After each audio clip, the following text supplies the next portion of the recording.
arriba hacia abajo, sino las gotas que caen de las brochas caen abajo, ya lo que ya está hecho ya, y se dañan por eso.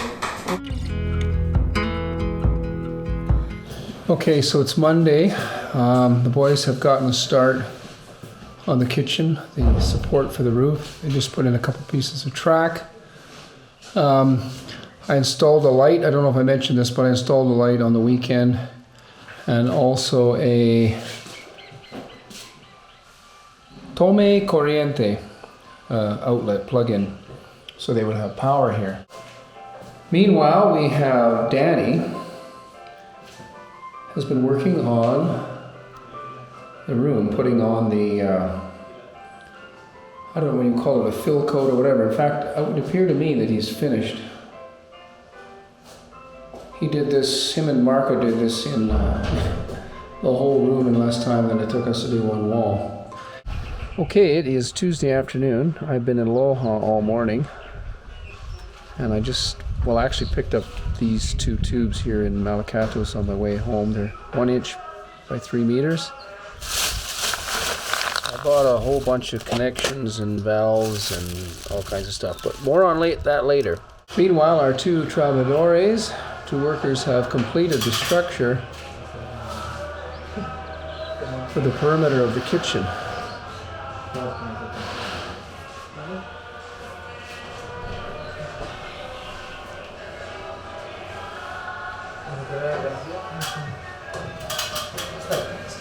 So now they are working on the upper section. We're going to raise this just a little bit. It's kind of hard to explain, but I'll show it to you when it gets built.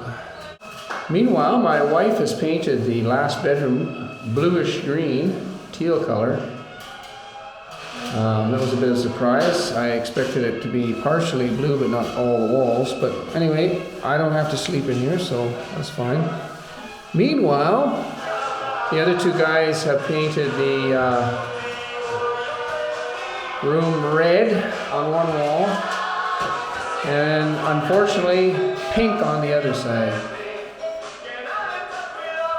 So that's going to change. This is my office. I definitely don't want it pink. Okay, we'll see how they progress once we get some more pigment. Well, everyone, it is Wednesday morning, and what you see in front of you are two very large tanks. These are 1,000 liter tanks.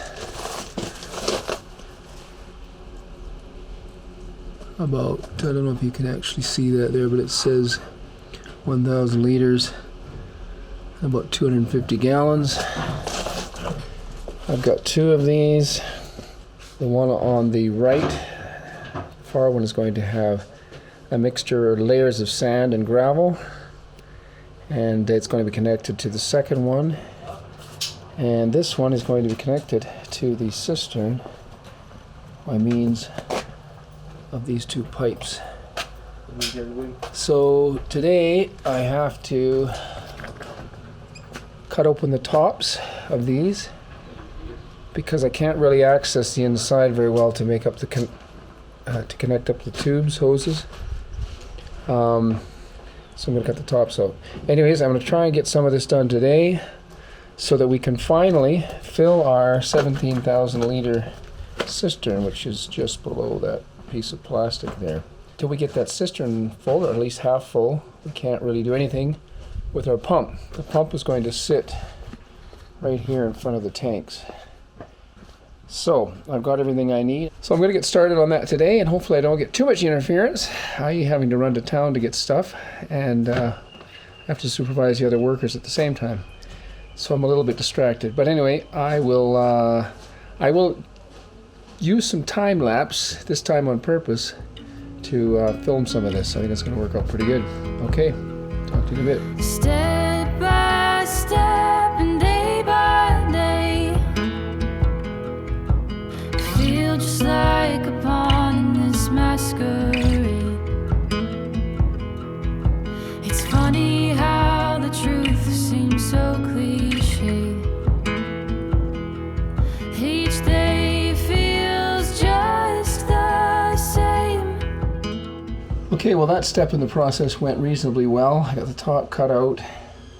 we don't have any water. The water is hit and miss here. That is why we put in a cistern, and we're trying to get these filters done and get our cistern full. Get a pump hooked up because it's just on and off water here all the time. Some days it'll go for days with just really good pressure, and then just nothing for a couple of days, hardly.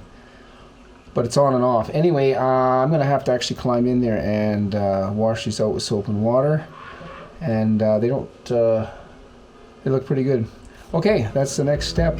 Wonder if the world will ever change.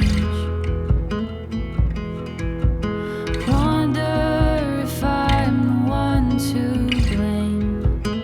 Okay, well that went well. I cleaned out both tanks with detergent, laundry detergent, and bleach, and rinsed them out really good. I actually did phone the guy or send him a message where I bought the tanks.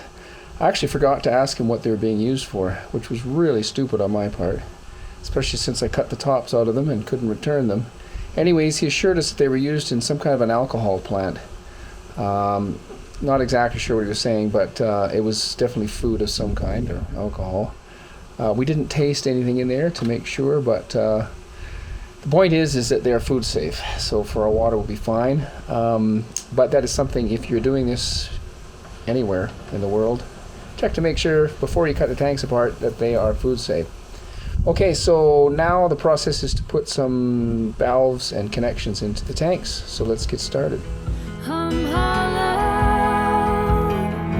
There's nothing to these bones but the fear of the unknown that dwells inside. I'm lonely, but somehow I don't feel alone.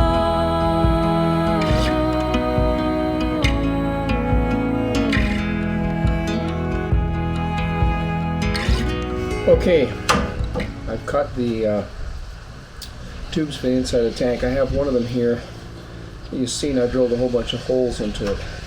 That is where the water is going to filter through the rocks and then up and in. And connected to that is going to be an elbow like that, and another elbow at the top, which I'm going to connect inside. But in order to hook it up, I need to get back inside the tank. So here I go. Will I find what I'm looking for? Okay, so the pipe is installed inside. And I can start putting rocks in here as soon as I get them cleaned. Another heart just searching for more. The key to all of my closed doors. In one moment I will see. Okay, so I've got our tanks connected up on this far end. This is where the water's going to be coming in from the public water. I don't have any of the fittings on there yet, but that's going to come a bit later.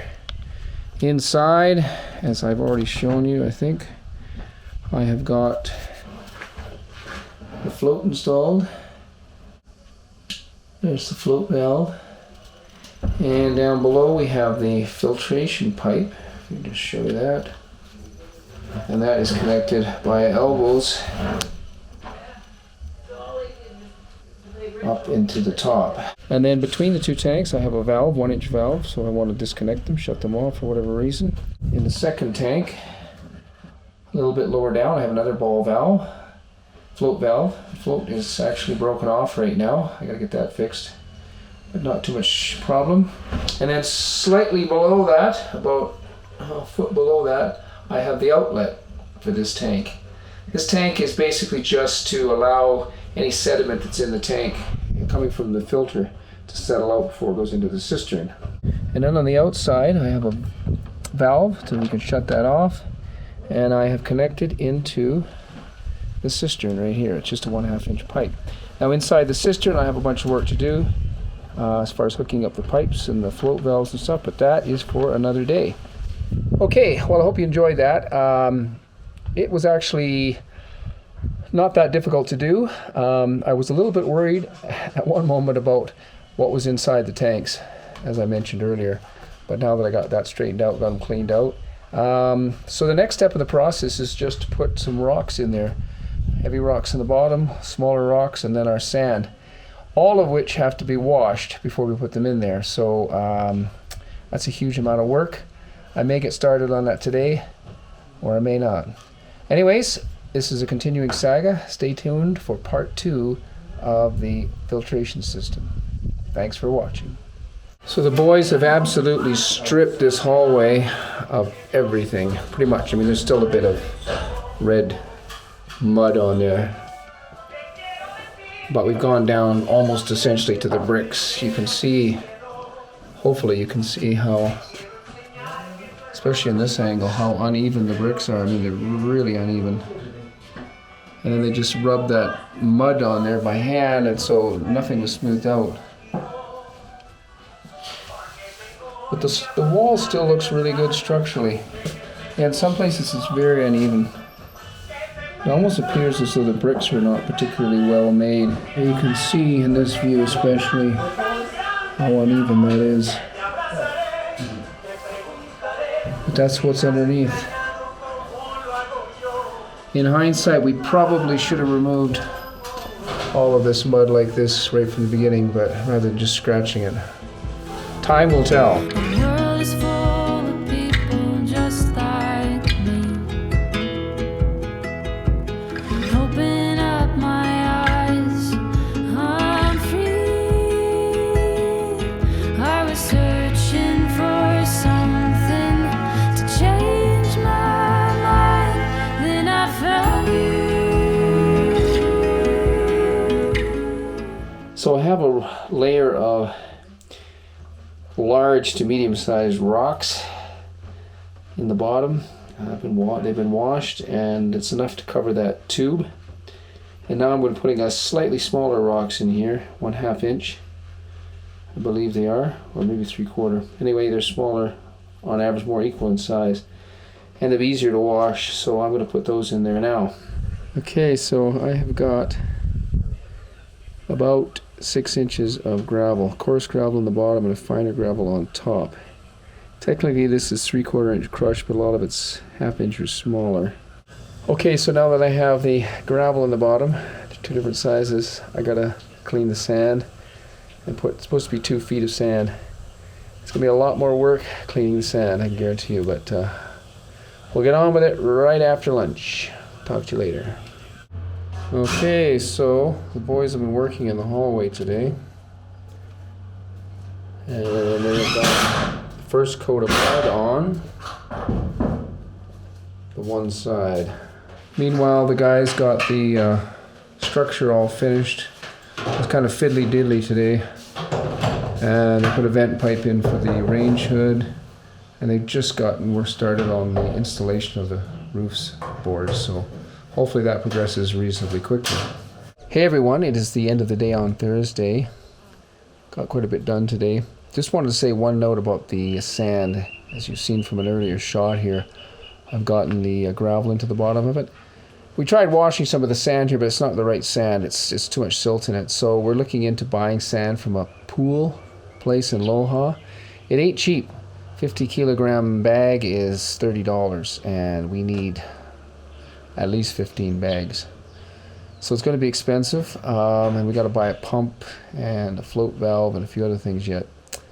So it's going to be an expensive endeavor, but that's the only way to go. Just get sand that's already prepared, because we really have no other choice. Okay, that's it for the end of the day Thursday. Talk to you again tomorrow. So I just wanted to add that we've added screen mesh into the bottom of this. It's actually a window screen to keep out mosquitoes. We washed it at least 3 times to make sure there was nothing in it. Now we put that over the rocks, the gravel that was in the bottom, and now we're going to add the sand. So our sand has arrived. We have got the equivalent of 17.5 50 kilogram bags. We got 6 of coarse sand and 12 fine sand. So now we have to get the sand somehow into that filter. I'm hollow. There's nothing to these bones but the fear of the unknown that dwells inside. Well, it's not at all clean. There's leaves in it. And it's got all kinds of dust in it. I was going to tell you, you better wash it. So there it is. Just slightly down from the top, probably about 8 to 10 inches down from the top.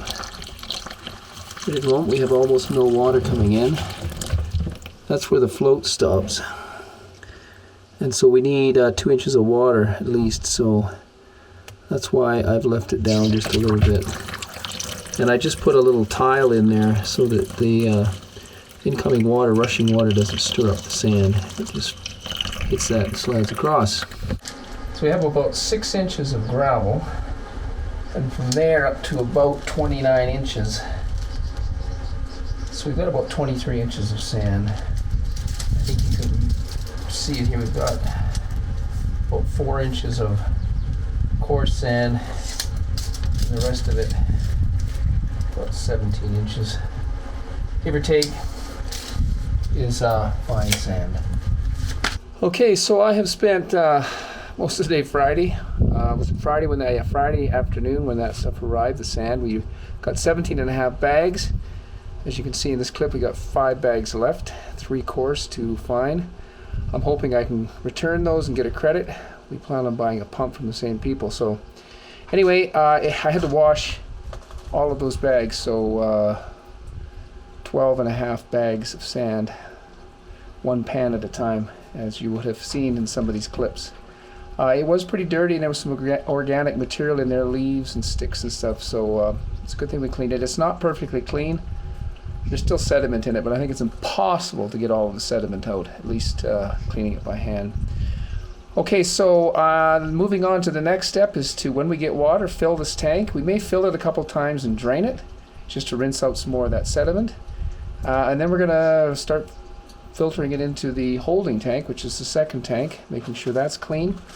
And then I have to do some work down inside the cistern, make sure it's clean, etc., etc. So a lot more yet to come on the great filtration system of Malacatos. Okay, thanks for watching. We will keep you updated.